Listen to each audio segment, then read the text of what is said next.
So hi guys, welcome to the my mini blog. तो guys आज हम जाने वाले हैं स्कूल पे, क्योंकि हमारे यहाँ बहुत ही ठंड गिर रही है, इसलिए इतना मतलब पूरा मुंह बांध के जाना पड़ रहा है। अभी मैं जा रहा हूँ दुकान पे। एंड भाई आज की ठंड इतनी तगड़ी थी, मैं आपको कुछ बोल नहीं सकता। मेरा मतलब वॉइस ओवर मेरे को ज़्यादा करके आता नहीं है, बस इतना ही आता है, तो इतना ही मैं करता हूँ। और भाई मेरे को थोड़ा बहुत सपोर्ट दिखा देना।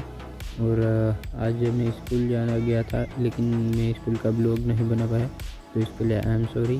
तो भाई आप आगे तक तब तक के लिए बने रहें। एंड ये भाई हमारे यहाँ का सुबह सुबह का व्यू है, एंजॉय करो भाई आप लोग।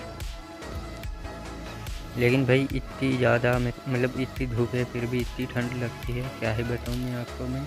और हम अभी अब वही रोड पे चले जाएंगे, तो आप देखते रहिए। तब तक भाई साहब, भाई यहाँ पे फॉक्स में तो दिख गया था, ये देखो भाई फट के हाथ में आ गई थी भाई, मैं तो बहुत डर गया था। तो गाइस अभी मैं स्कूल से घूम के शाम को मैं मतलब घर आ गया था। तो भाई अब इस आज का वीडियो मेरा पसंद आया तो लाइक शेयर सब्सक्राइब कर देना, बेल आइकन को भी प्रेस कर देना।